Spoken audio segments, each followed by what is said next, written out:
It gives me immense pleasure in welcoming our speaker of the day, Mr. Taufik Sayyid, Head of Program Management, Social Impact Group, Facebook University.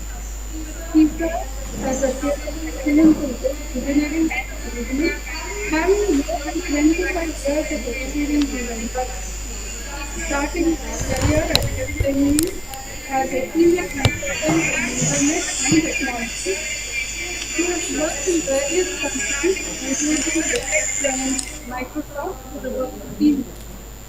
He has domain expertise in various technologies like big data, data warehousing, mobile and cloud technologies, advertising, etc.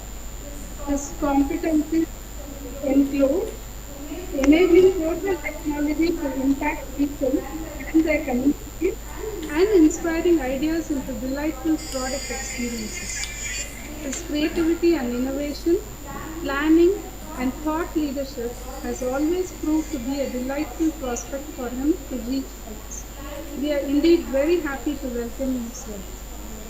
And it's my privilege to welcome our Madam Secretary, who is a great mentor, well-wisher, guide, and one who supports us in all our endeavors. Welcome, ma'am. And I'm immensely happy to welcome our Chief Executive Officer, who plays the role of a motivator for the upliftment of the students' education in all aspects. Welcome, sir. I feel grateful in welcoming the Principal and Vice Principal of Srimati Indira Gandhi College, Sri Jayendra Matriculation High Secondary School, and Sri Shankara Matriculation School, IT faculty members, and the webinar team of SIBC and the schools for their support and guidance as and when required. I also feel elated to welcome the webinar and event committee of SANTHANAM Vidhyalaya and the students of SANTHANAM Vidhyalaya, Sri Jayendra Matriculation High Secondary School, Shankara Matriculation School, Mahatma Gandhi Centenary Vidyalaya, Sri Akhilandeshwari Vidyalaya, Rajaji Vidyalaya, and also the public who have joined for this wonderful webinar. Once again, a warm welcome. I hope you find this webinar highly engaging, fruitful, and beneficial for your future benefit. Thank you. Thank you, ma'am. Education is a lifelong experience. Experience is the life of education. Education plus experience equals expertise. To make the words real, we have such a person with so much expertise in the industry with us today. I welcome our speaker to make this webinar a wonderful one. Over to you, sir. Thank you very much, everybody. Yeah, I think there's a long list of people that I wanted to thank, but let's get started in the interest of time. So once again, thank you so much. I'm very happy to be here to talk to you all. I hope it's very useful, and I just want this to be hopefully a start of the conversation rather than just a conversation in itself. So feel free to find different mechanisms to reach out to me later on, either through your principal or through your school or through the CEO, and we can keep talking. So I'm going to talk about more from a standpoint of stories, right? So we all grow up listening to stories. We all seem to reflect and relate to our lives as stories. So, so this is going to be a little different rather than a standard presentation. So I hope you find it interesting. So, like I mentioned, everybody has a story, right? And this is mine. Like I was kindly introduced, my name is Kaushik Seturaman. And my story is like Tintin. I don't know how many of you keep reading it. I was asking, your CEO and so on, whether kids still read it, but I'm assuming you do. If you don't, feel free to read it again. So Tintin, it kind of represents a very youthful character, much like you all in school. Very adventurous, has very specific interest in history, also is kind of like a detective and so on. And so I kind of feel that I'm like Tintin, and let's see what I really mean. So I wanted to give you a little introduction to myself, also laced with some stories or laced with some lessons based on how I grew up with. Again, this is just one example. I'm sure you're all super smart, super creative, super interesting, kids in today's generation, and I encourage you all to find your own story as you're looking at mine. Grew up in Bangalore, like I was just talking about this with your principal of your school. And As any one of you who are in either 8th, 9th, 10th, 11th, or 12th standard, I too had interest. David Wizard, a debater. I used to love traveling and writing. Doesn't always have to be, exotic travels, but even local travels. My grandparents used to live in Pudukkottai near Trichy, so there's a fond place and set of travels that I used to do as well. And in school, I was interested, just like you all, in many different topics. Favorite for me was space and science. That was one of my things that I used to be very interested in. And I also played a lot of sports. I played actively, shuttle badminton. Being from Bangalore, as you can see, one of the anecdotes is that I used to play in these courts called Prakash courts, where Prakash Padukone used to play. And guess who used to pick up shuttles for us? Deepika Padukone, when she was a tiny, girl. So grew up playing, did a lot of, marathon running and so on in those days. So that was my school years. I'm sure you also have, each one of you have similar such stories. I'd love to encourage you to continue doing that, because lesson number one, always master your curiosity. So every one of us has curiosity. If you see the small child, as you were a child, to some of the students, you had so much of it, always constantly asking. And as we get older and older, we stop asking those questions. And I think my guidance or suggestion to you all is to not lose track of that, and to constantly think about nurturing your curiosity. And you have some excellent teachers, excellent peers, also your parents and other elders, and also people who are strongly coming in and giving you all these different talks, like your CEOs arranging, just fantastic. So please master your curiosity and continue to not lose that. That's lesson number one. Okay. After that, I got into college, and as any one of you, Kaushik sir. yes. So Kaushik sir, my apologies for interrupting. Your slides are not moving really. So oh really? maybe Okay. okay. So I did try to move them. Let's see. Let me know if it is it changing now? Okay, right now it's in the title slide. Oh, it's still in the title, is it? Okay, what about now? Okay, Yes, now it it's is moving. changing. Okay, so it's not allowing it in the presentation mode. Sorry. So let me quickly go through that. So thanks again. So like I was telling you, my story is Tintin. This is kind of the slide that I was talking to. And then in terms of interest, let me just let you see this for a few seconds so that you get a sense of what I was talking about. So like I said, just a quick summary. Grew up in Bangalore, did a bunch of things from sports to interest in school and space and science. Love to write and travel. Like I told you about my native town being close to Trichy, as well as frequent visitor to Trichy, and also being in debate and literature and quizzing and so on. And what I talked about, I'll repeat this again because it's important, is to master your curiosity. So the lesson one that I encourage you all to do, which I was mentioning to you, is to never lose track of this. As we are children, we tend to do a lot more of it, and then use the resources that you have from technology as well as your teachers and peers, so that you can actually expand and grow with it. Okay. Let's talk about college. So many of you are in this crossroads, right? No career is a bad career, in my opinion. Just like you all, I also had choices. I also was interested in pretty much everything. I grouped my interest into three spaces, right, when I was your age or your stage. So one was very interested in medicine. I was a big fan of trying to be in that particular space. Then there was also a little bit of technology that was drawing me in, and also the other aspect about arts and commerce and civil services that was also of interest. So I think it's a very important decision that you will all make, especially people who are in the the 11th standard or 12th standard. So take your time, think through exactly how you want to shape and what you want to be. Like I said, no choice is a bad choice, but make sure that you nurture your curiosity. I happen to choose the the technology or the engineering side, and we can talk more about it as part of this conversation. Yeah. And what's the lesson from that? So the lesson from that is, no matter which career track or career option or college option that you want to pick, always be creative about it and always be confident.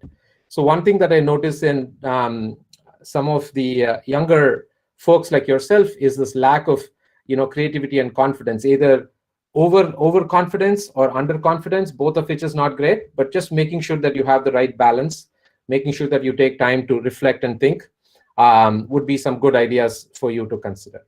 Okay. So what did I do after that? So my story then continues. I wanted to share a little bit more about my education experiences.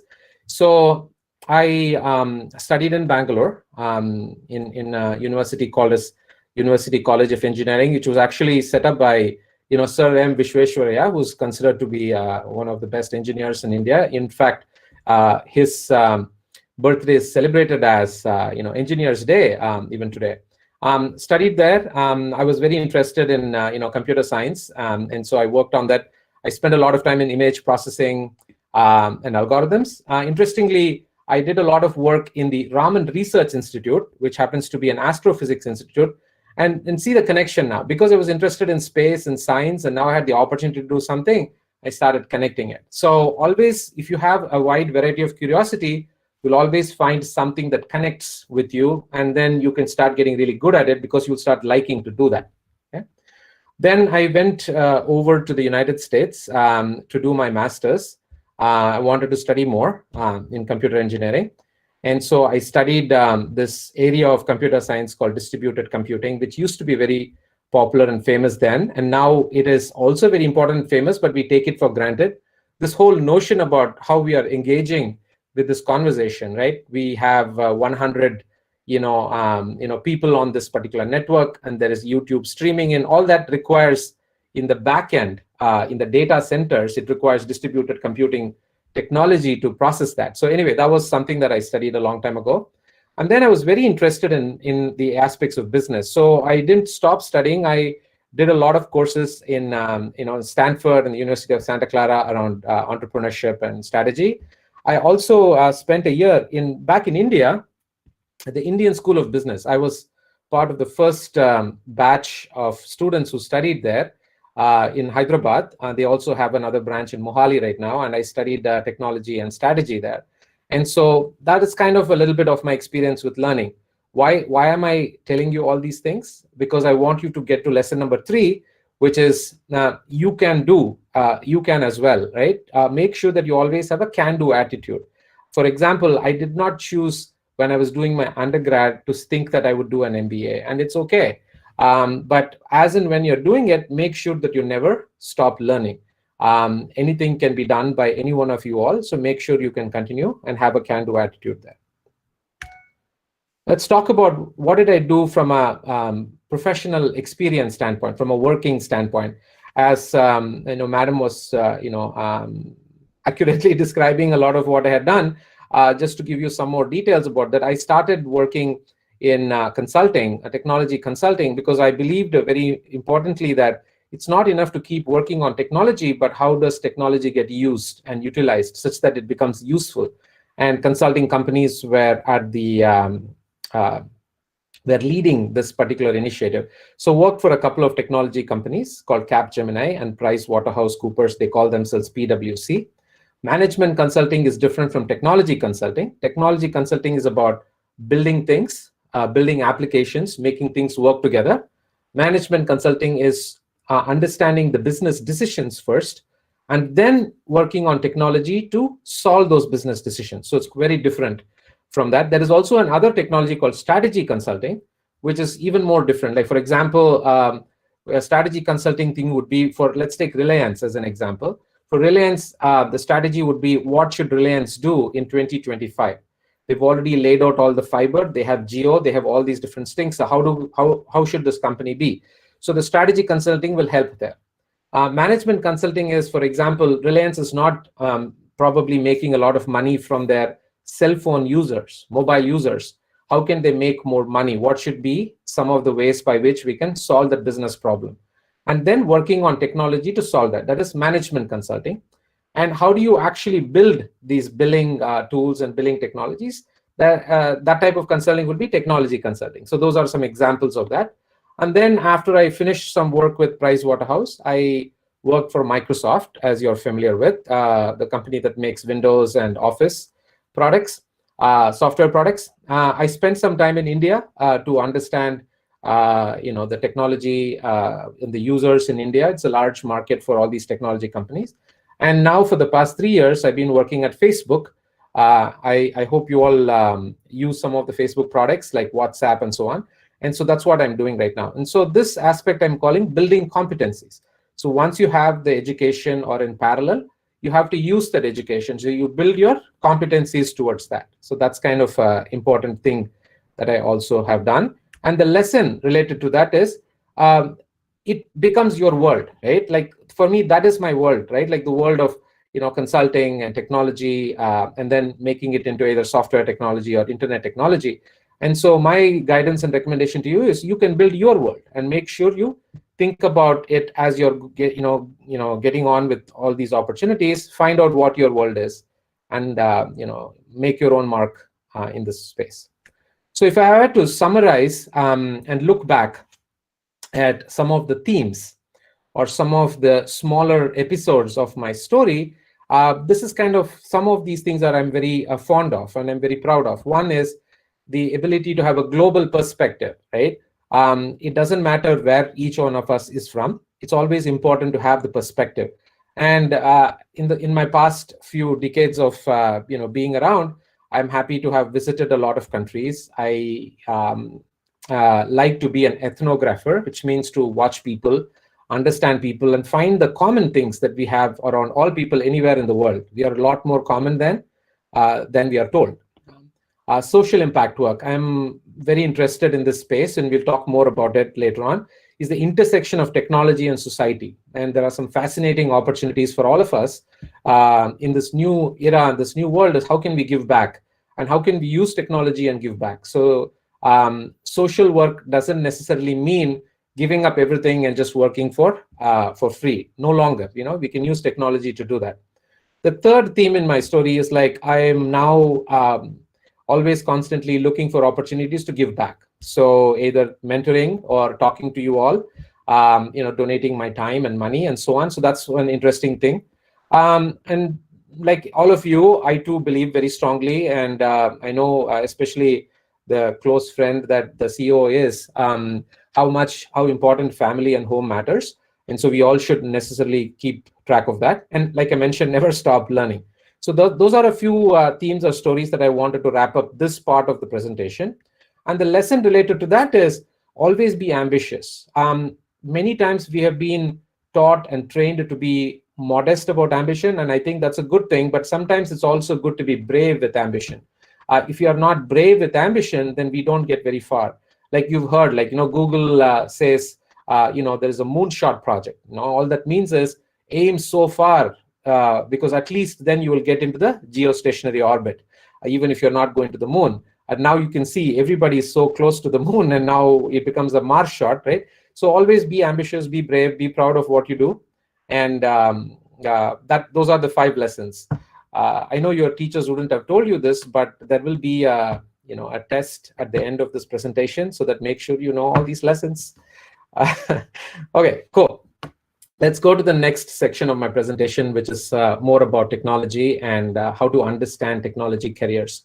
So if you are a follower of Tintin comics, so there is a 2-book of Tintin called Destination Moon. It's a very fascinating book, how they very simply, in a very simplified way, explain what it means to go to the moon. Anyway, this is a picture from there. So let's talk about technology. So I'm going to give 2 case studies or 2 examples, and then let's go into it in more detail. So if you have any of these questions from now onwards, feel free to make sure you write it down and you provide it to the moderator later on, and then we can talk about answering some of those. So the first story is from Microsoft.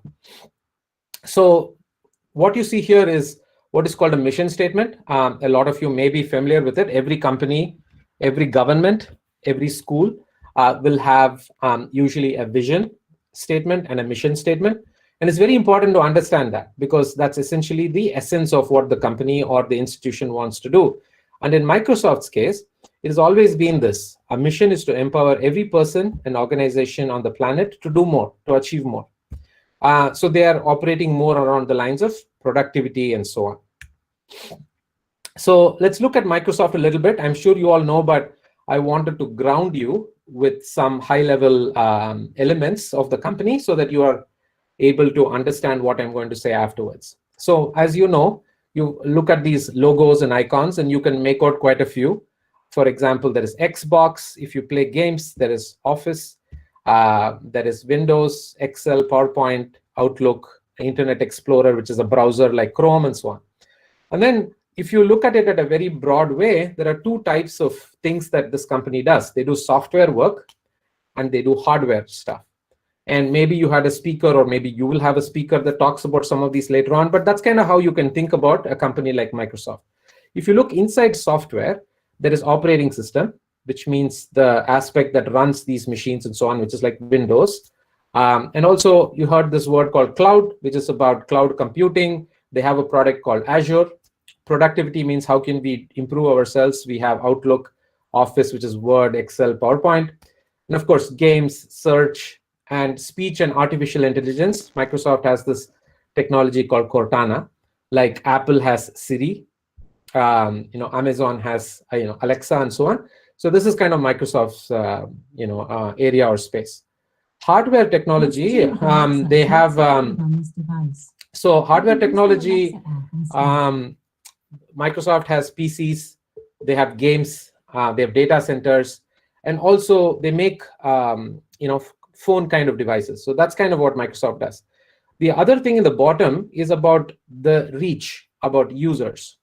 So it's very important. I'll tell you why. Because when you are thinking in these companies about developing a product, you need to understand who are all going to be using it. Right? More than 1 billion people use, or devices, I should say, run Windows 10, which is the latest operating system.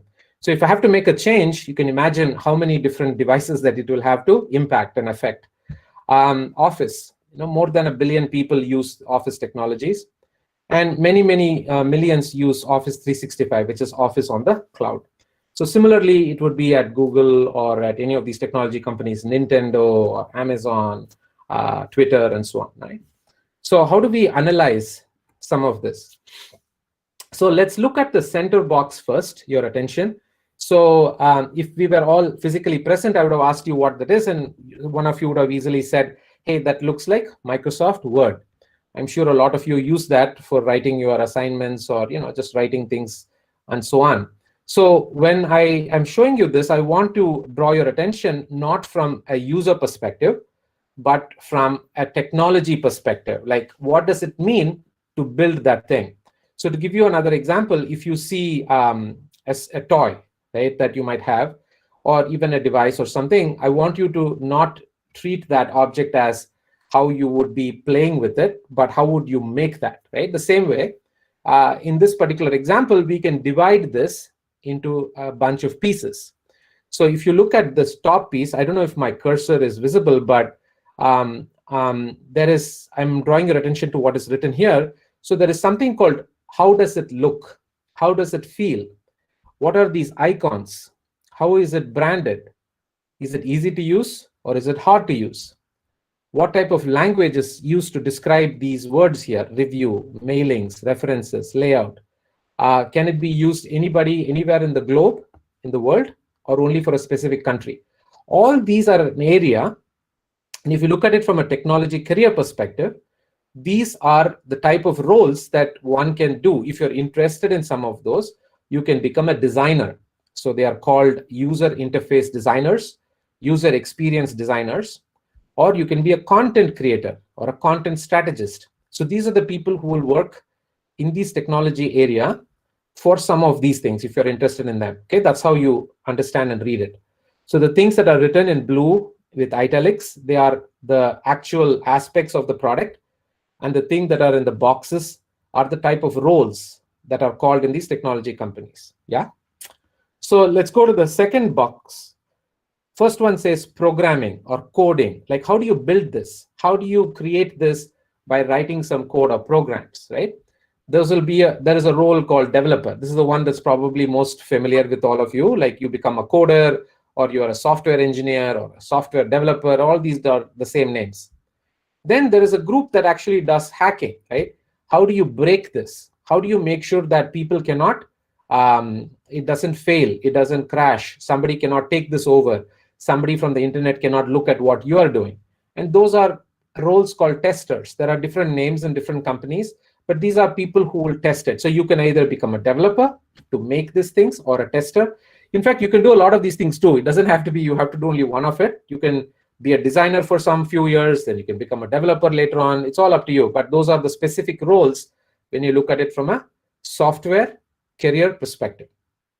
Then there is another role, which is how do you think big? So this is Word, right? Like one person writing a document. Now, what if we want, or as a company, or the idea is, how can we have 100 people writing the same document at the same time? Now, many of you may have used Google Docs, right?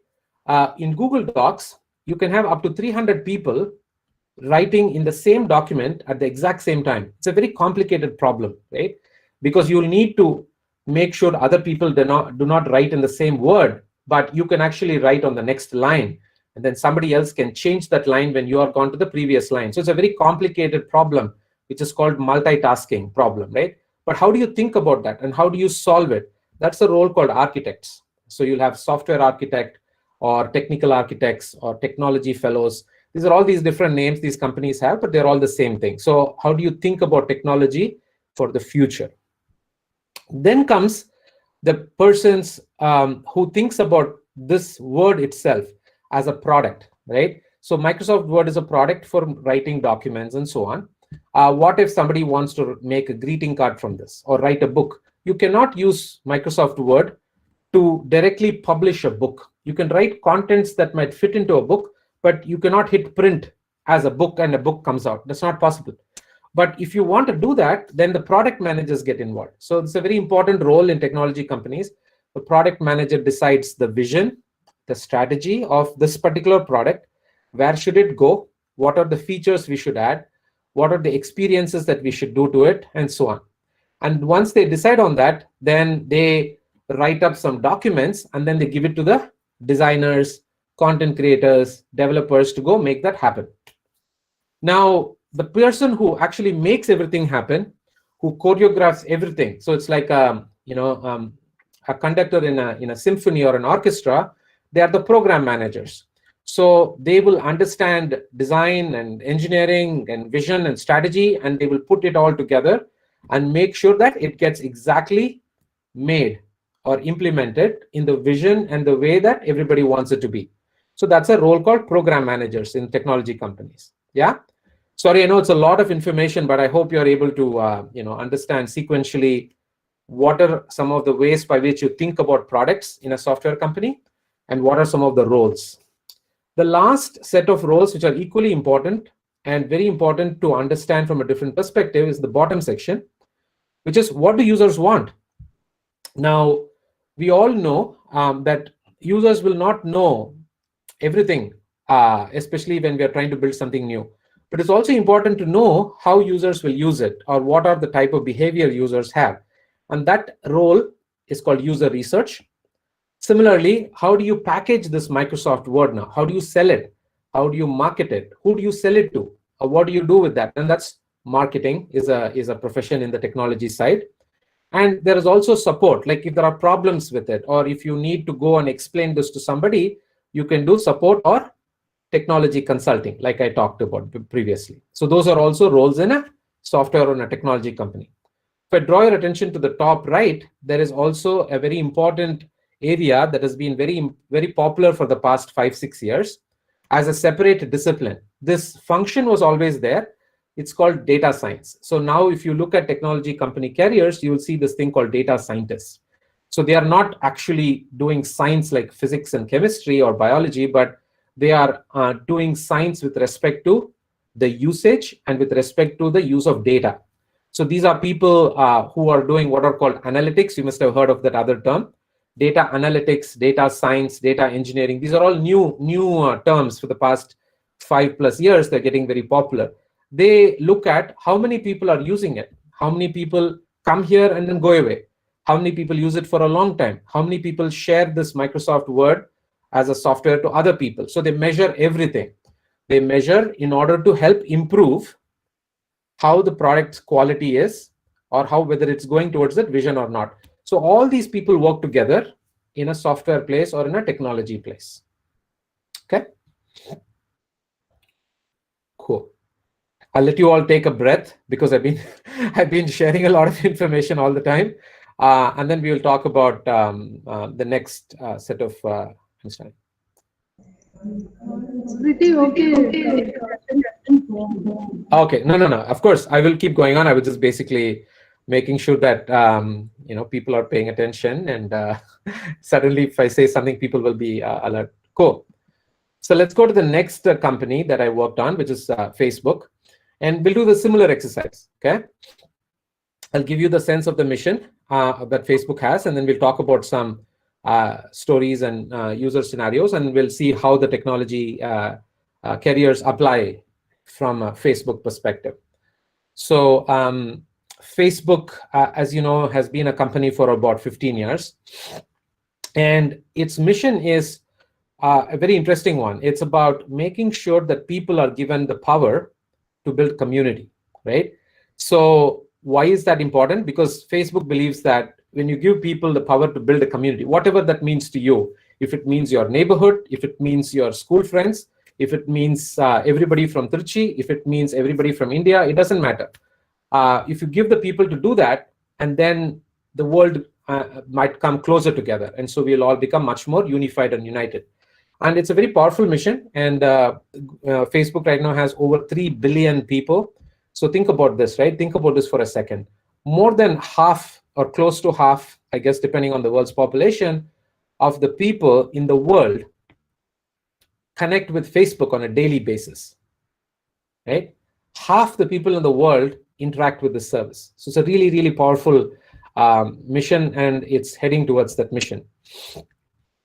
Let's look at the same way we looked at Microsoft. So this is kind of where I work today. And when you look at Facebook, some of you may know this, some of you might not. If you have used Facebook app on the browser or as an app on your phone, it also has Messenger. You can do chatting and so on. Instagram is also part of Facebook if you're an Insta user. WhatsApp, which I'm sure a lot of you use, is also part of Facebook. And so you have Messenger and WhatsApp are the communication, deep communication channels. Instagram is a photo-based, story sharing. And of course, Facebook is a lot of different things. And Oculus is Facebook's hardware to do this thing called AR, VR, which means augmented reality and virtual reality. So you wear these goggles or glasses, and then you live inside a virtual world, an artificial world, and they're trying to do it as realistic as possible.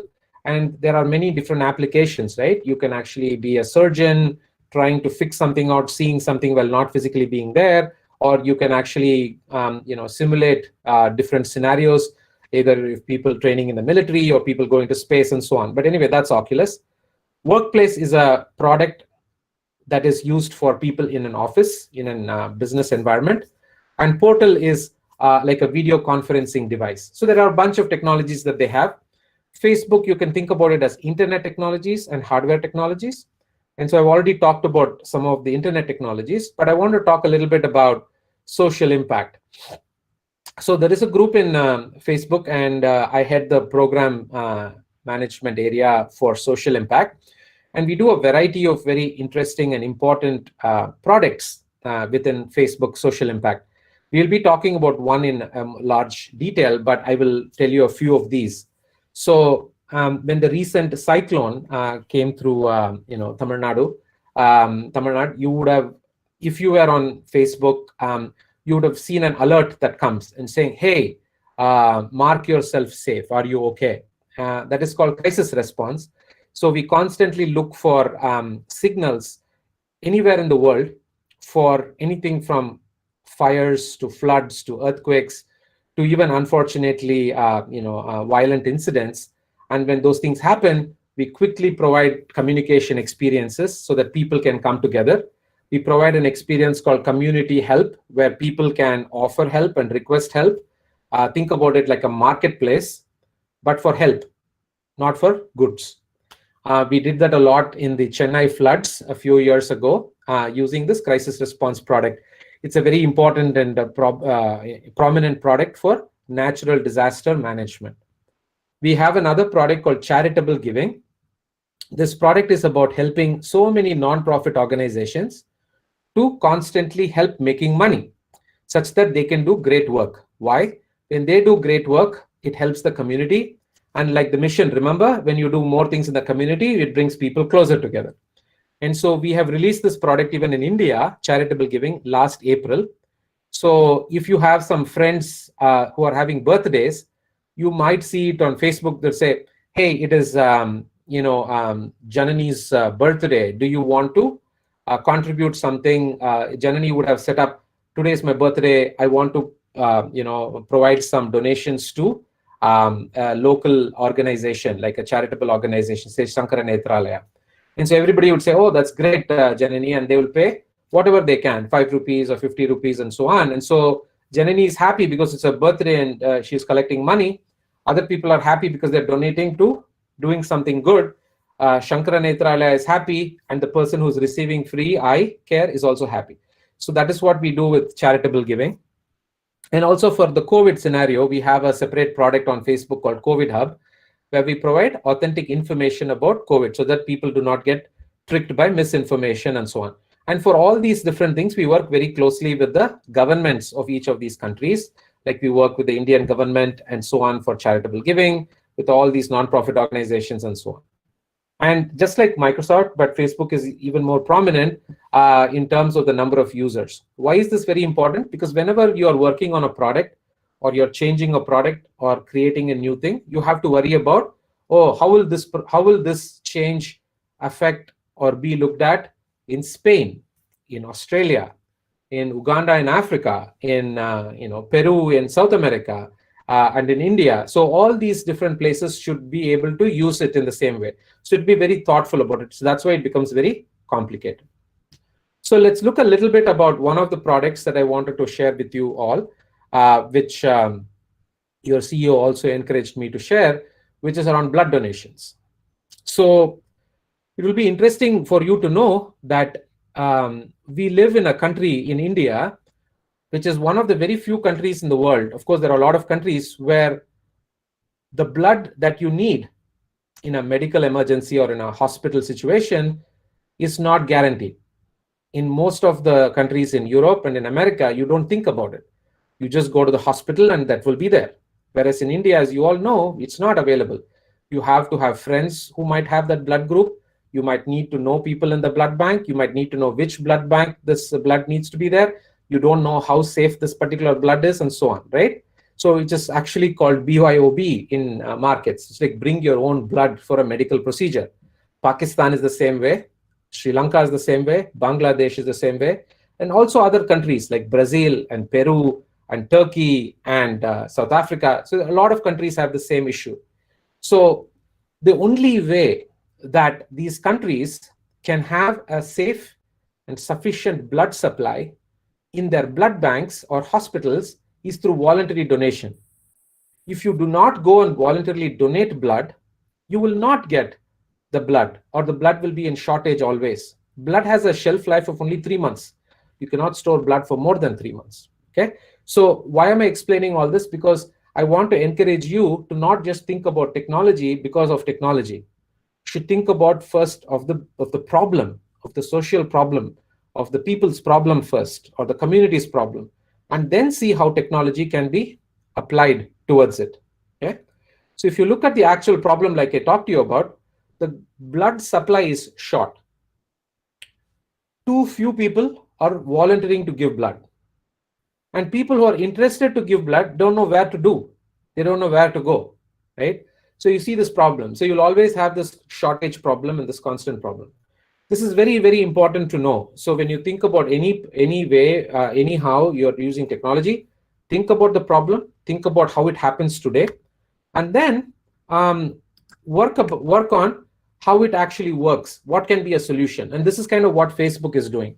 When we started thinking about this particular problem, the reason we talked about this problem is because the first place we saw this was in Madurai, where we saw so many people using Facebook to say, hey, Amma is in surgery. Can somebody give this A positive blood? They are desperate, right? They don't know where to go. So they're just writing it on Facebook. We saw so many of these messages coming on Facebook. And so we said, why can't we do something about it? And so this is what we did. So we basically said, why don't we encourage a lot of people to become a voluntary blood donor, to sign up to be a blood donor on Facebook. Obviously, it is not a complete guarantee, but it's a way to encourage people. Then what we did is we also got a lot of these hospitals and blood banks onto the Facebook platform or into the Facebook system. Then what did we do? Now we have blood donors, right? Which is the supply, like the people who can provide it. Then we had the blood banks, which is the demand, right? And so then we can connect them both together. And that is what the third step is. So now when a blood bank is running shortage of blood, we as Facebook can send a notification to your phone to all the blood donors who have registered to say, hey, Kumar or Selvam, you registered to be a blood donor. Do you want to come and donate? There is a shortage in Bharat Blood Bank. Then the donors will go to the blood bank to give blood, right? That's a way we can use technology to solve this problem. Just think about it. You wouldn't have thought about Facebook and blood donations, right? But that's what we are doing. So we created a new product. We have our own goal of reaching people, inspiring them to become voluntary blood donors. That's what we've done. And so we have these experiences on the phone and also on the web. We call this a blood donations hub. And we encourage the blood bank to be in charge of testing the person's blood, making sure that there are no diseases with that particular person and so on. So Facebook is just the connector. It's trying to provide a mechanism for making people aware of where they can go and also encouraging the blood banks to be on Facebook so that they can reach a broader audience. Facebook is not in the business or not qualified to check and verify and all those things, and the blood banks will be able to do that. Okay. And so we have this thing called the blood donations hub, where you can see the information of blood banks near you, who has a need, who doesn't have. The second one talks about the notifications, like I told you. And then you can also, once you become a donor, you'll also see it in your newsfeed. We can also show this on Instagram. We'll also show this on other surfaces so that you know what actually is going on. Now, let me give you a small example. So this is from a few days ago, because for those of you who follow cricket like me, Rahane scored a century in Australia a few days ago. So you know this is not recent, but some time back. If you look at Facebook, this is a Facebook experience on the browser. There is an option here called blood donations. So if you click on that, blood donations, you will see this particular screen. If you see, I have actually done this as if I were in Richie. If you notice, you will see in the blood donations hub, the list of all the blood banks that are on Facebook. Bharat Blood Bank, Victory Blood Bank, Doctors Diagnostic Center. You may be familiar with some of these places. And then on the right side, you can also follow some of these nearby blood banks. Tanjavur Medical College Hospital, Government Raja Mirasudar Hospital, and so on. So we are already starting to bring and connect a lot of the current blood banks and the other blood banks nearby into this blood donations hub. And now inside here, we can give you your option or provision to set you a reminder. Some people like to remind themselves every few months to go donate blood and so on. So that is kind of how we are able to connect the demand, which is the blood banks, with the supply, which is from the people who are willing to donate. Now let us look at it from the same product experience view that we did with Microsoft Word, the previous example. So I can go a little faster here because you're already familiar with it. But if you look at the same blood donations hub software and internet experience, we can do the same thing as what we did with the Microsoft one, right? How does it look and feel? What type of language to use? The same set of things apply, right? The designer and the content creator roles. Who actually builds this? How do you get the notifications in? How can you make this scale to hundreds of countries in the world? So we started off with 2-3 countries. Right now, this thing is now live in 50 countries in the world. So how can we do big? That is where the developer, tester, and the architect will come in. I was the program manager for this particular product. So I was in charge of completing this and getting this done. I work closely with the product managers and so on. So that's the same set of roles that we talked about. And the same thing, like what do users want? Like every country, this is different, right? What happens in the blood donation system in Turkey is different than in India. So that's what user research does. How do you work with the governments? That's what the partnership team will do. How do you provide support? That's what the consulting team will actually go put and do. And in internet technologies, this data science is even more important and even more critical, because at internet technologies, there are 10 times or 100 times more engagement, more activity on these sites rather than on Microsoft-based software technologies. And so data science is a very important part in this particular area as well. Yeah. So the moral of this story here, compared to the one that I talked about in Microsoft, is it's the same. No matter what type of technologies that we use, the complexities are different, the problems are different, but the roles from a career perspective, like internet career or software career, it's kind of very similar, like design, content, development, product management, user research, and so on. Hopefully that should be a sense of comfort for you, regardless of which company that you work on. So it's not always about the career, it's always about the domain or space, and also the type of problems that you want to go and solve, and the scale of the problem. You want to solve it at a global scale, at a small scale, it's up to you, how you choose your career. So back to this blood donation story. So what have we done so far, right? So this was our initial top countries, and now we are in a lot more. Now, in the span of 1 year, we have 60 million people in India who have signed up to be a blood donor. It might seem to be small, but it's very, very important, because if you look at some of these people who constantly go and donate, they're encouraging others to be a donor. The blood banks are happy because they are now getting a sustainable supply of blood into their system, into their network, thereby helping either my family or your family when in need. And so the idea is, imagine this world, like this is kind of what vision means, right? Imagine a world 10 years from now where India becomes the same as any other country in the world, where you go into a medical procedure or a hospital, you don't need to have influence, you don't need to know a large family that goes there not knowing who will be eligible to give blood. You just go and there will be a safe and sustainable supply of blood there. It may happen, it may not happen, but we have every right to dream and every right to use technology to make that. Yeah.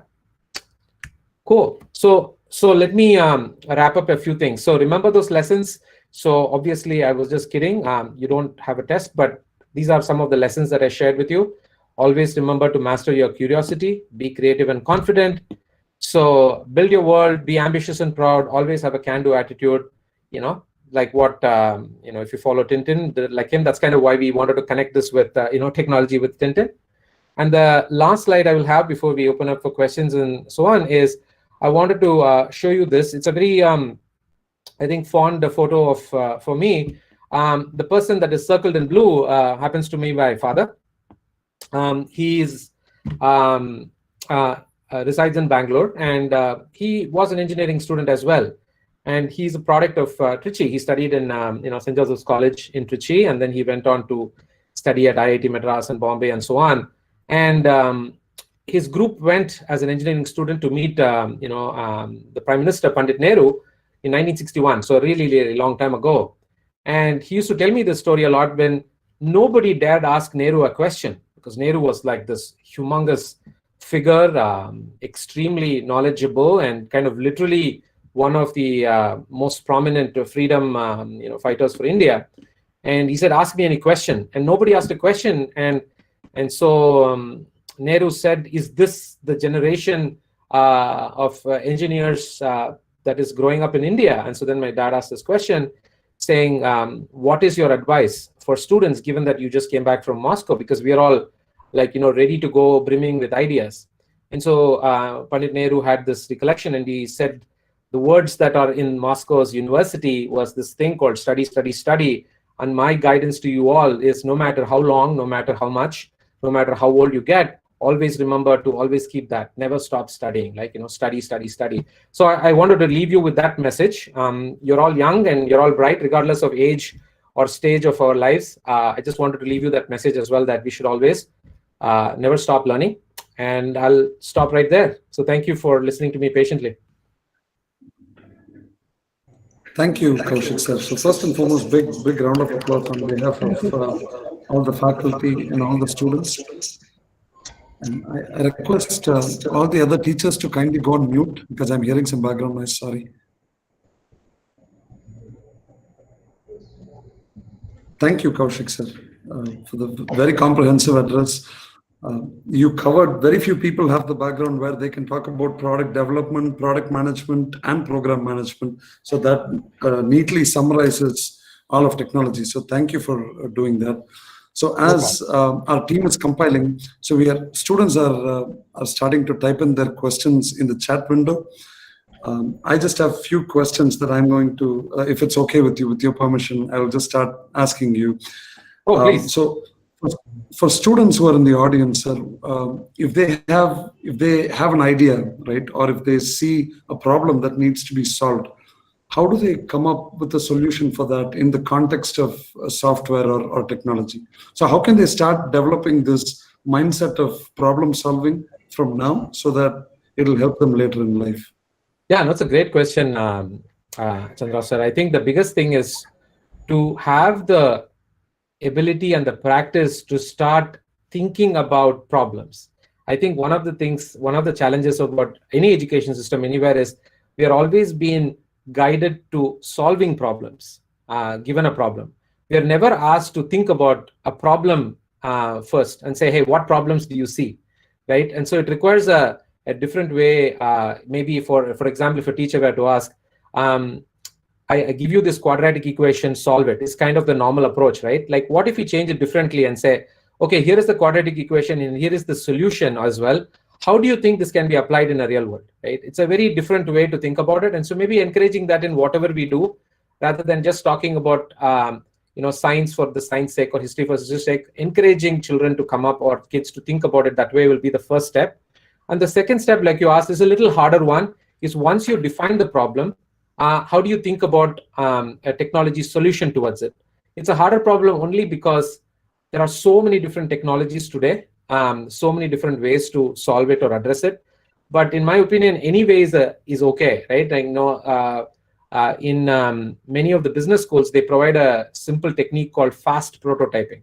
So fast prototyping is give yourself like half a day for something, and it doesn't have to be technology. You can use paper, you can use some artwork or whatever it is. Try to come up with a simple model to solve it. Once you do that, then you can think about technology. So breaking it up into more analog pieces and then solving it is another interesting way. And the third one is, use the resources heavily. Today, unlimited, internet capability for programming tools and technologies, building apps or writing apps or thinking about is the third step. But before rushing to that, I think, like you mentioned properly, it's good to spend more time on how do you detect a problem, how do you think about a problem in different pieces, and how do you do fast prototyping or proof of concept to come up with an approach. So once you have that background, building a app is easy. It's what type of app should you build for what reason? I think that's the important part. So that's a good approach that one can follow. So. It's very comprehensive. Thank you, sir. Thank you, sir. Can you throw some light on cyberbullying, which is a common occurrence among teenagers? Of course. And what kind of implications, and is there any steps taken by Facebook as such to avoid such actions? No, it's an excellent question. I should appreciate the person who asked it or persons who asked it. Yeah, indeed. Actually, the notion of bullying has always been around, right? Like I want to talk about, it's not new. Growing up, we all been bullied in different ways. But the interesting thing about bullying in the past versus bullying now is in the past, bullying was direct. It was face-to-face, it was physical, and there were different ways to deal with it. Now it's very hideous, right? It's like cheating, it's like sneaky, like nobody knows who is sending, what is happening, and how is it going on. It becomes incessant and persistent. And so one of the first things that more than tools or technology, I think I want to talk about it in multiple levels. The first level is the family level or support level. I think it's very important for anybody who thinks that they are being bullied or who thinks this way to immediately address this with the teachers or with the family, because we find a lot of people getting very depressed or getting really into a different mental state because of that for a prolonged period of time. So no matter what happens, that should happen first. The second one is it's completely be okay to cut things off. before you try to find a fix. If you keep trying to fix cyberbullying, like, okay, I will create a new account, then the bully will create another account, then you create another one, you will never let go. So sometimes, while it might be very harsh, it's good to, like, sign off and disconnect. The third one is to report, right? Like, you instantly report to Facebook if you are being bullied on Instagram, or if you're being bullied on other different tools, to that particular company, and file that kind of complaint or file that kind of process. Now, the fourth one is, there are, this is again a amazing example to, CEO Chandra's point, where if you look this person up, you will know she's a 19-year-old girl, or maybe, yeah, she's 20 right now, in the US. She's an Indian origin girl, and she has built a special keyboard for the Android devices, and for, I think mostly for the Android devices on the phone, which automatically detects cyberbullying, right? So she thought it was a very important problem. And so what she did is, she encourages all the teens to install this keyboard app. And once you do that, it automatically starts detecting bullying type of stuff, and it blocks people from responding to it and giving them messages how you need to do, and so on. And she's in the Forbes, top 30 out of 30 in the social impact space, right? So if you look at her, you will see. So that is opportunity for startups to do. It is a tough problem. There is no easy solution to it, apart from, to summarize, apart from family and support structure, disconnecting from it, and trying to find different ways to report and get by, or trying to find opportunities to do that. So. Thank you so much. I think it should ring some warning bell to the teenagers in this group. Thank you. Correct. Absolutely. Thank you, Principal Madam, for raising such a very important topic. So, Kaushik sir, my next question is around identifying one's own strengths and goal setting. See, this is one topic that a lot of students have struggled and continue to struggle. How does one go about identifying their strength, and then how should one approach goal setting? Yeah, it's a again, thank you for that question. It's a really important question.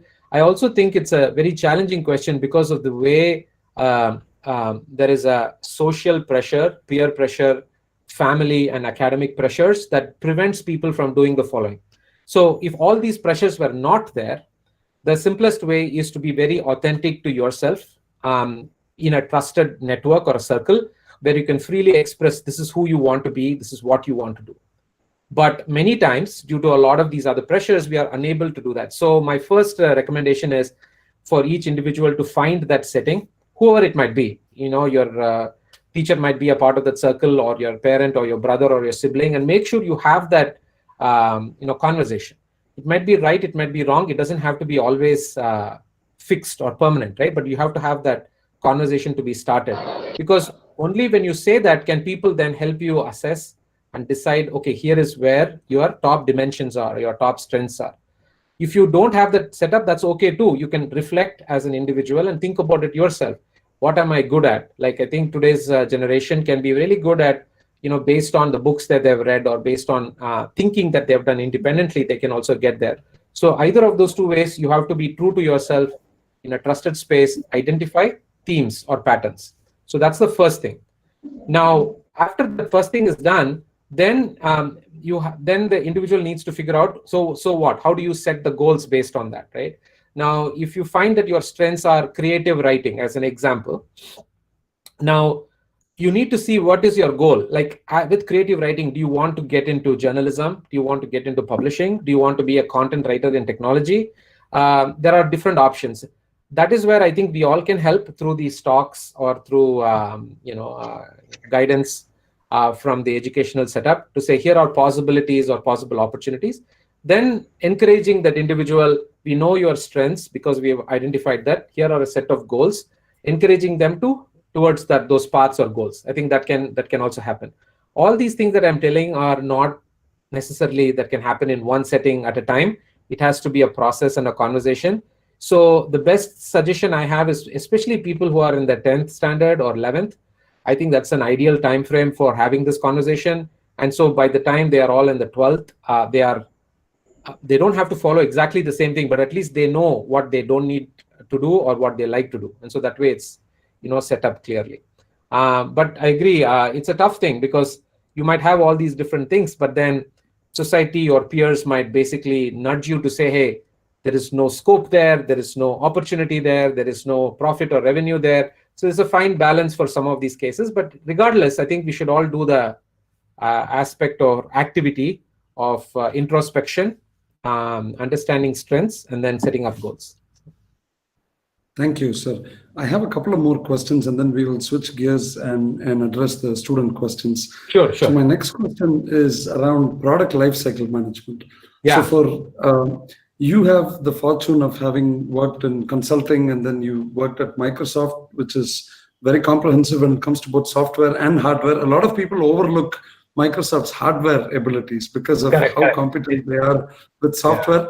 Anytime people think about Microsoft, they think about Windows and Microsoft Office. Exactly. As you rightly mentioned, the gaming aspects of Xbox and many more, Surface, and what Microsoft has done with that is amazing. So I would like to just talk a little bit about the concept of product lifecycle management. Yeah, sure. For hardware, it's a relatively straightforward concept to wrap our minds around, right? You have iPhone 11, and then that'll be there in the market for, let's say, a year or two, and then there'll be there is iPhone 12 already, and then next Apple will be coming up with the next model. And the product lifecycle has been shrinking for hardware devices. But how do you approach product lifecycle management for software? Yeah, I think, again, thanks for the question. I think hardware is even more complex, though it's predictable, like you're saying, because hardware requires work with silicon, right? Like silicon technologies and so on. And the silicon supply chains are all completely taken over, right? So if you see Apple and its key partners in Taiwan, they've taken over completely the entire world supply of silicon. And of course, Samsung has some stake in it. So even if you want to get into hardware, you cannot, because they have blocked it up so they know their cycles. But you're right, it's more predictable, although it's complicated. In the software, right, it just purely depends on the business strategy of the company. For example, cloud technologies like Azure and Microsoft, or something like, they have a faster cycle as well. They actually ship every 6 months, and then they come up with a new version of the product. And to influence that 6 months, they constantly are looking at how people are using that product and what their customers are saying. That will use to change the product for the next 6 months around. In places like Facebook or even Google, I should say, it's even more faster. For example, Facebook releases a product every 2 weeks. So the product lifecycle is like continuous. So every 2 weeks, something is getting out. The planning happens every 3 months, and the strategy happens for every 6 months. So in some companies, like say, for example, in Microsoft with Windows, it's a lot more elongated. Windows strategy happens every 2 years. And the execution happens every 6 to 9 months. And so there is a little bit more bandwidth because you have so many people dependent on Windows, right? From all the printer manufacturers, every single mouse and keyboard company, everybody from memory stick who put into the USB drive, everybody has to be taken care of. So that's a little different. Internet technology is much faster in terms of the life cycle, like I mentioned. Thank you, sir. So you've traveled extensively around the world. You had mentioned more than 40 countries. So what are some interesting tidbits you would like to share from your global travel experiences? Now, granted, we are in the middle of a pandemic right now, so we're all kind of stuck. But what kind of, after the pandemic is over, maybe what you can share can be an inspiration for students to just travel and explore, and what that does to the perspective that it provides to people. Can you talk about that, sir? No, absolutely. Thanks.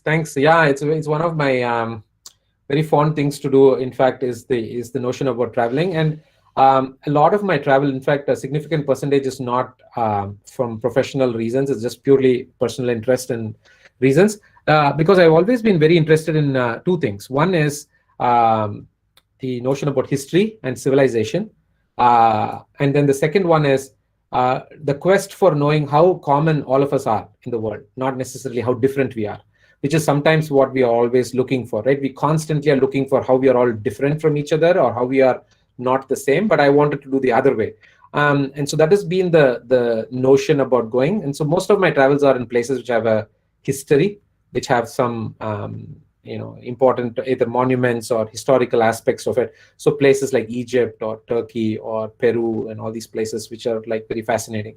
In terms of what lessons learned and so on, like I already mentioned in the beginning, one thing I found is that if you remove governments, if you remove media and what they say, or governments how they project their country, we are all probably like 70-80% absolutely the same. You will find, apart from the clothes we wear and the language we speak, every one of us is doing exactly the same thing, exactly the same way.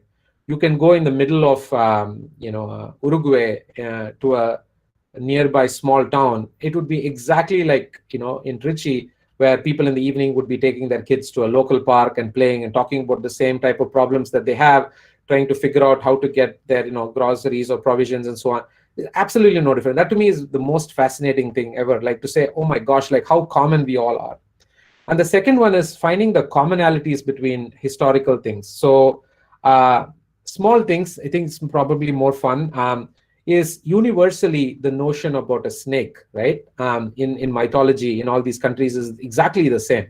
So if you go to Cambodia or if you go all the way to Egypt, the fear, reverence and respect of what a snake is and how it is used in ancient architecture is interestingly exactly the same as why we use it. And in India, it's probably used it to represent infinity, to represent something like dark or underground. It doesn't have to be, but there are all these associations with it. It's again fascinating. So I'm just talking about a very small thing. I'm not a avid expert, but it's very fascinating again to see how we all kind of the ideas have emerged from very similar thoughts or similar aspects. So those are some really interesting things. When all this thing is over, one thing I would do is travel doesn't always have to be international. Even going to a local nearby place which you have not, if you look at it through different eyes or different lens, either from a historical perspective or from a perspective of imaginative one, I think we'll have a fascinating view about it. One new thing that I'm noticing nowadays, especially with all my friends and their kids in India, is restoration trips. Like you go to a place and you see something dilapidated, which is all covered in vegetation and so on. How do you get it back without waiting for the Archaeological Society of India or some government entity, through permissions, of course, and so on? How can you clear it up? Like like they say in Hindi, "Muh band kaam chalu," which means like shut up, show action, right? I think that's another fascinating way to also enjoy travel. When you go there, you do something about it. I also believe a lot in the Japanese philosophy. The Japanese are a very interesting thing. They always say, always leave a place better than you actually found it, right? It can be going to somebody's house. It can be even on the virtual interaction. That's why you see last time in the World Cup when they played, all the Japanese cleaned up the stadium before they actually left, because they wanted to keep it better. So I think we can pick up a lot of good things from everybody around those travels and eventually become better citizens. That's what I would say for that as well. Thank you, sir. Very interesting insights. So one last question from my end. So if you can look into a crystal ball, Kaushik sir. So this is as it relates to Facebook, Okay. especially. So Facebook has done a series of acquisitions, right? There's WhatsApp, there's Instagram and such. So there's a lot of untapped potential within Facebook itself. So just as a consumer, you can possibly remove your Facebook employee hat. If you look into a crystal ball, how does future look like for Facebook as it relates to tapping into Instagram and WhatsApp and also other new products? Yeah, no, absolutely. Yeah. I didn't talk about this much, but I played a role in Microsoft for a long time called product strategist, and for at least about 10 years. And that role is exactly like what you're saying. Like, how do you envision the future of companies and technologies? And I had written a paper about Facebook in those days. And there are these paper series in Microsoft which are called Think Week papers. So you write these papers, and the top few papers are read by Bill Gates and commented on. And so one of my papers was exactly on the future of Facebook. This is about 10 years ago, and where they would be. And it's very surprisingly, a lot of what I had compiled there is exactly what Facebook is doing today. which was 10 years ago, I had predicted the fact that Facebook would be into commerce, like into shopping, which in those days was completely unthinkable, right? You wouldn't think about a social network that's into shopping. But if you look at today, 2 months ago, Facebook introduced Facebook Shops. You can actually buy products on Instagram. So anyway, the point that I'm trying to make is that all of us can actually predict some of these things. It doesn't have to be just people like me. But if I look to it forward, I think the best example I can give for Facebook is probably more like what Tencent is doing or in China, which is called Sina Weibo. Sina Weibo is this unbelievable network where you just log in once to that particular network, right, to Sina. It basically manages and handles every single aspect of your life. Like, let's say you want to order food, like Swiggy or something like that. You can do that through Sina. You want to pay your bank bills, you can do that through Sina. You want to order an Uber cab through Sina. You want to message somebody, Sina. Shopping, Sina. Communications, Sina. Entertainment, Sina. So if you look at that, I think that's where Facebook will be heading to as well. And so the idea in China is like, Sina is the place where you just go in once. You can build your virtual city. You can do gaming. You can do shopping. You can do transactions, trade, commerce, finance, entertainment, pretty much everything. Once you get in, that's it. Like, you don't need any other service or network. So the point is, how can a social network become just like electricity, where in your house you just turn on the switch and it's always there? You log in once, and maybe there is haptic login in the future where you're already logged in through vision or touch and so on. But the network is always there. You can talk to the network, which is already there, as you can see, right? With Amazon, Alexa, or Google, you can talk to it and say, hey, check the weather, tell me what's going on. You can basically, today in Amazon, you can look at Alexa and say, hey, order me this particular produce. And in places like Seattle, Amazon provides it in 1 hour, right? So within an hour, you have this product sitting in your door. So I think that's where social network will also go, become a whole big conduit. To one more idea that I think it might happen is also, if I look at it from what I said about blood donations, think about voting. So maybe there is a future where these kind of networks will be the simplest way by which you file your taxes and you vote. So there's no need for you to physically go to a particular location or to file taxes. You have all your information sitting in a network, and it's pretty much taken care of. It's much more tighter and stricter. But I think this is a very tough debate, because then you're giving so much more power to technology companies and platforms. And so there'll always be that tension. But those are some of the areas where I think this will go. And the third last one is the virtual reality, augmented reality aspect. I think there's a lot there. I'm still not so convinced about the utility of it, but the potential is enormous.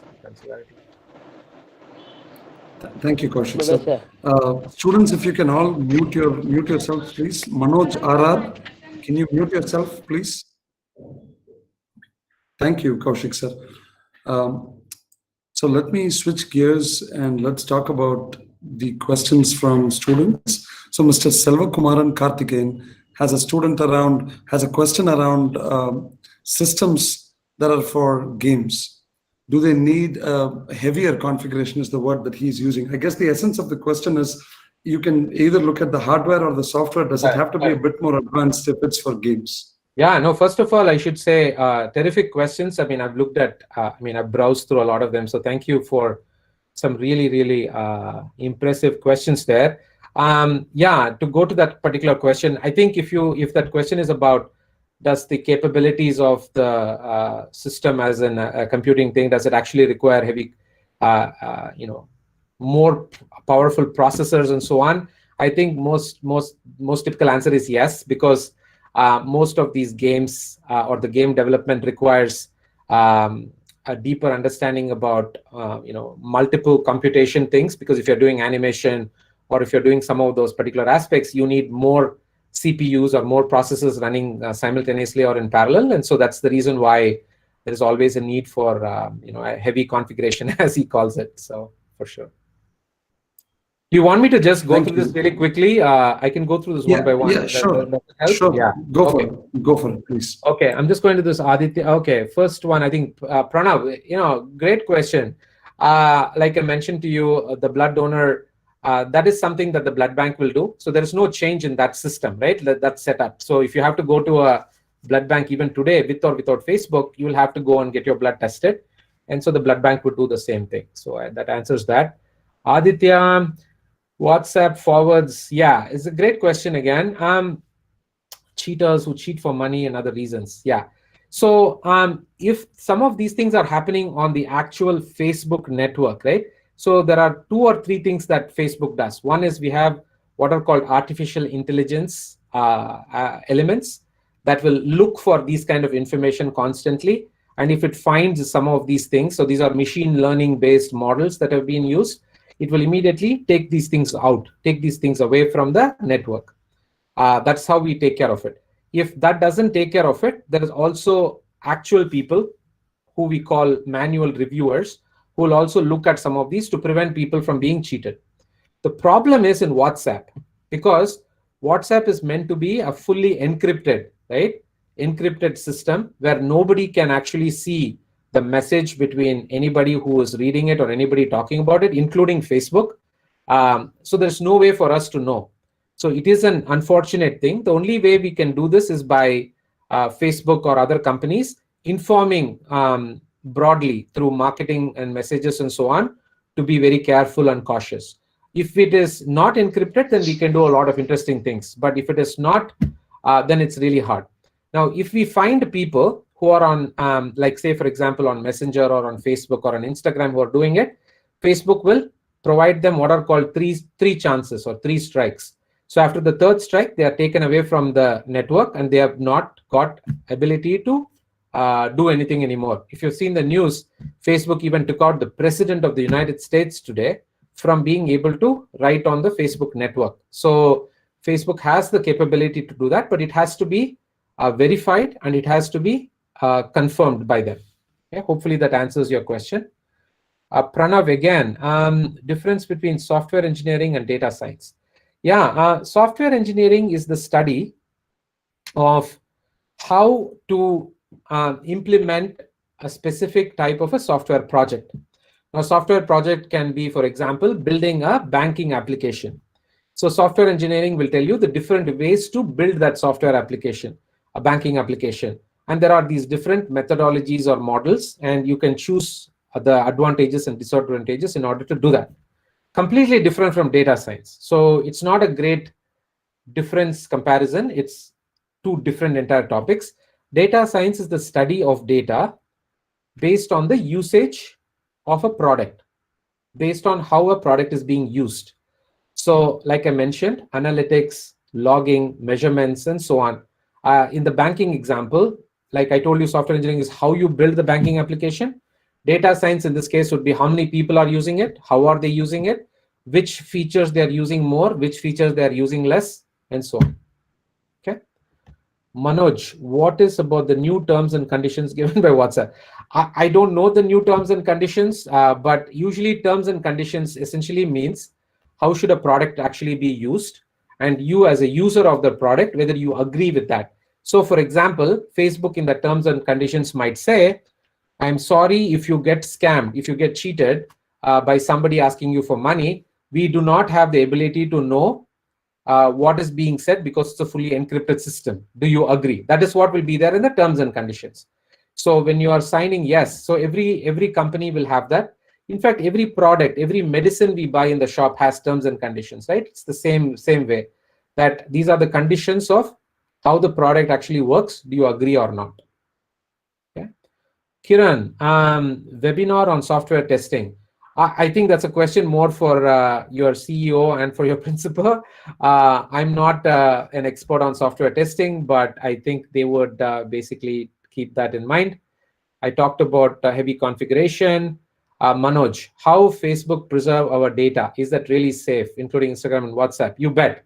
Again, a really thoughtful question. Yeah, totally. Facebook preserves data in a very, very secure way. I know you might have seen the news in the past where some of this data was inadvertently shared out to some companies through surveys and so on. But that was a mistake that was done because of the partnership with some company. But regardless, data is always extremely securely preserved.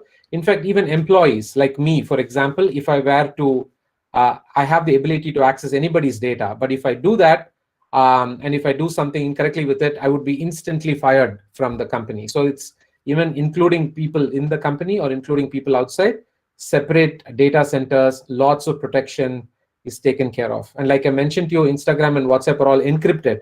So which means all the data that is stored is also not even seeable, not even openable, not even viewable by even Facebook. For example, I can't even know whether when you use WhatsApp, I can't even know who you are, where you're logging in from, what you're actually saying.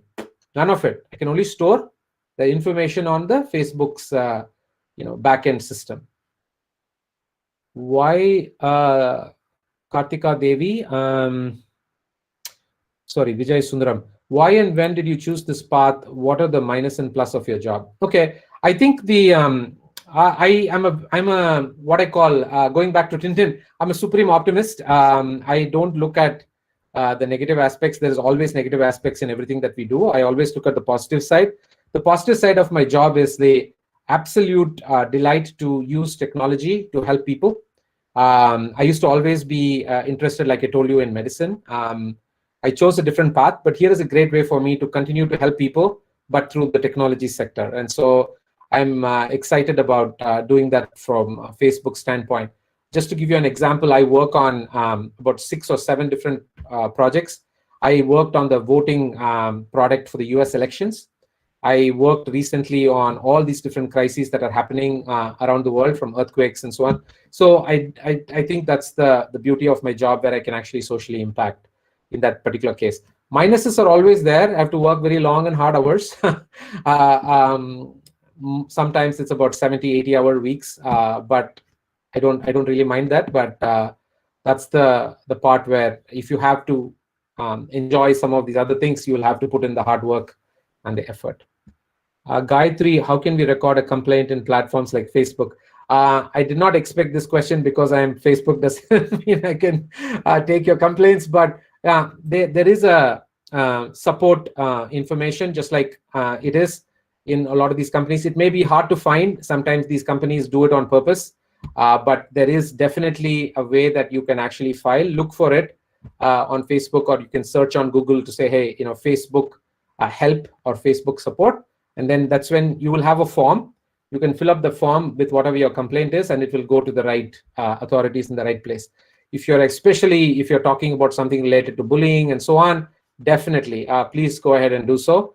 If you don't find it, let me know. I will share it through some of your teachers and so on. Aditya, should students need to choose the path in which they're interested in, or the path in which they're good at? Nice question. I don't know the difference between interested in and good at. I think you should always anchor yourself in your formative years, in your beginning years, in things that you're really good at, and then you can actually go and do things that you're interested in. Now, the reason I mentioned that is, if you're only interested in something but you're not good at it, then there's not very far you can actually go. Let me give you an example, right? I'm super interested in chess, right? I voraciously watch all the chess games. I'm not great at it. So if I wanted to have a career in chess, it's actually, I'm setting myself up for a very challenging path, right? Because interest alone cannot get you there, right? It's always good to have the combination of both. The other way I would also say it is, if you're good at something, like let's say you're terrific at music, but you don't want to choose that path, I would encourage you to spend more time in seeing what can make you get interested in it as well. So then you are good at it and also interested in it. Same thing for science or math or any of the other stuff. Okay. Thanks for that question, Aditya. Ratna, any impact by using Facebook?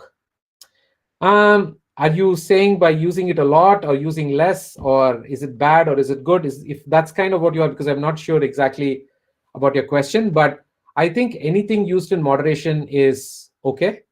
If you use any technology excessively, it's really not helpful. That includes from television or your mobile device or software network or a software or technology like Facebook. Use it for the right reasons and for the right purpose. Then I think it's great. and also learn from it. Like, Facebook has a lot of different things that you can see. Like I talked to you about blood donations, right? You might not have known about it. Now you can go and see how you can actually use parts of it, right? Facebook is not always about liking. It's about also doing things with it. Basics for developing an app. So I will again pass this question because I've already answered your question, Selva Kumaran. Naveen, okay, you're muted, good. We already talked about this. Divya, I talked about application and data science. Mohana, escape from cyberbullying. Yeah, it's a really good question. Like I talked to you about, disconnect, discuss with your family and teachers and friends quickly, disconnect from the system for a few things and take a break from it. 3 is, dispute it, like go and talk about it or complain about it. Those are the 3 ways I would say you should really handle from cyberbullying. And don't worry about it if you get bullied, right? It's okay. This is just like I always say, I'm not trying to trivialize it, but it's okay to disconnect. Like, give you a simple example. My own daughter was cyberbullied on Instagram. She's like a tiny girl. She kept off for 3 years. She never got into that network, and now she's back again. And so sometimes it's okay. Nothing happens if you get away from some of these things. But at the same time, make sure that you dispute it, make sure that you report it, and make sure that we can follow through with it. Manoj asking about Zuckerberg. Yep, he is a billionaire. What is the reason behind his success? You have to really ask him. But let me tell you, from whatever I have seen and worked with him, I haven't worked very closely with a lot of these people. I worked a lot with in Microsoft, so I know Bill Gates from how he's developed, as well as Zuckerberg. The common thing between all these people are just like what I basically mentioned. In the end, like I talked about my father, right? It's always about study. These folks are simply brilliant when it comes to studying. As an example, even today, Bill Gates studies about 7 to 10 books a week. Now, think about the last time you read 1 book in a month, right? It's very hard. I'm not saying just by reading it, you become good with it, but the reading is because he's curious. Does something with the reading, right? Does something with it. Same thing with Mark Zuckerberg. Extremely passionate, extremely hardworking, extremely purpose-driven, extremely goal-oriented. For them, the billionaire portion, yes, it matters, but it doesn't matter. If you see this person coming into work every day and working 10 hours, 12 hours a day, they don't have to. Yes, he does have his own private jet and he does have his own house, but that's not what we need to see. We need to see what they actually put in.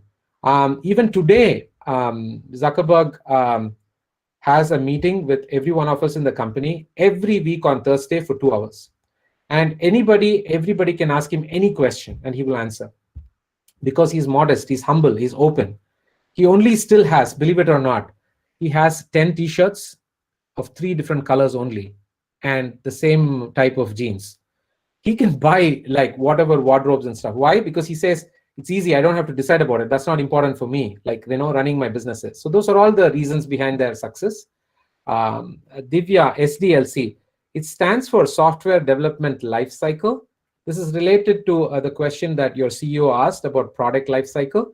So this is about the same thing about lifecycle, about how do you do it from a software development standpoint. So again, this is different methods or techniques are there. How do you build an application? And you can go ahead and do so. Let me know how much time I have, because there are a few more questions that I can answer. Selva Kumaran has the most questions, so I'm going to skip him for now. I'll choose. I've already talked about that. Okay, Kaushik, my namesake. Okay, is Facebook devoid of breach of messages? I don't know what you mean by that statement, so maybe you can clarify. Mubena, how did you qualify yourself when you moved for studies? Can somebody just explain what that means so that I can answer it properly? Qualify yourself. So maybe just equipping yourself. I'm sure I understand the context. Okay. Okay. Yeah, but I think generally I will answer it. I think qualify means like, how do I equip myself, or how did I study myself? I think the idea is just like any one of you. I'm no different. I think I just focused on a few specific areas, and I just gave it my all in that particular aspect. I'll just answer the last two questions or three questions or two questions. One, Hema Lakshmi. Instagram has been deleting many fan pages based on what Instagram reactivates the pages that got disabled, because no matter how many times I'm sending them filled out forms, I'm not getting replies from them. Yeah, no, I'm sorry you're going through this, but I'm not really the best person to solve this for you. But if I hear more information about this, I'll be sure to get back and let you know. But this is something more on the Instagram side. Sorry. Last question is Madhu Anand. I talked about the WhatsApp terms and conditions. Okay, cool. I think I covered pretty much all of these things. So hopefully that was useful. Thank you, Kaushik sir. Once again, big round of applause from all of us. Oh, no, thank very, you. very engaging. I just don't even know how the last hour and a half went. That is an indicator of how, this Einstein has explained theory of relativity in a very easy way. So that's how I feel about this. This just went by just. So that tells you how much fun. How much fun we've all had. Thank you, Kaushik sir. So just for the students, Kaushik sir has given a lot of very interesting messages for the students. The biggest takeaway for the students would be the 4 C's: being curious, being creative, being confident, and having a can-do attitude. This will help you build your own world, as sir said. And these 4 C's will help you get to the 5th C, which is competence. So with that, I would like to thank you, Kaushik sir, for taking your time and sharing all of these valuable insights. So with that, I would like to request our team to do the formal vote of thanks. No problem. Thank you so much once again for the opportunity. Thanks a lot for inviting me, Chandra. See you. Thank you, sir, for your and valuable suggestions given to the students. Now I request to Madam to present the vote of thanks. Good morning, everyone. I deem it a great honor and privilege to propose the vote of thanks on this memorable occasion. Let me first of all start by giving glory to the Almighty God for making today's occasion a resounding success. First and foremost, I thank our Mr. Kaushik Sekharaman, Head of Program Management, Social Impact Group, Facebook, who despite his busy schedule has found time to raise this occasion. His vast knowledge proved to be an eye-opener for many untold and interesting concepts. Today's session enlightened us with various technologies and career opportunities available via the internet. And I also express my heartfelt thanks to our beloved Madam Secretary for her valuable information and guidance. We are grateful to our CEO sir for his words of encouragement, his able guidance, and keen interest towards our development, as always encouraged us. I would like to extend my sincere thanks to the principal and vice principals of Srimati Indira Gandhi College, Sri Jayendra Medical High Secondary School, Sri Shankara Medical School, IT faculty members, SAGC, and the schools for their constant support for this occasion.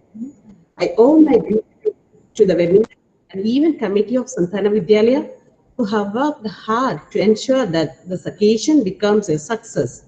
I would also like to thank the students of schools: Santhana Vidyalaya, Sri Jayendra Matriculation Higher Secondary School, Shankara Matriculation School, Mahatma Gandhi Centenary Vidyalaya, Sri Aklandeshwari Vidyalaya, Rajaji Vidyalaya, and also the public viewers for their active participation and cooperation in making this webinar a most successful and meaningful event.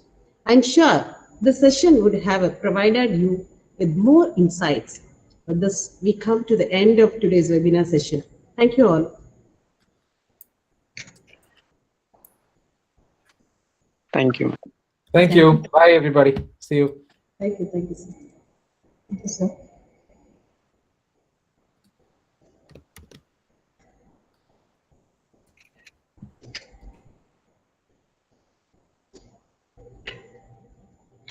Thank you.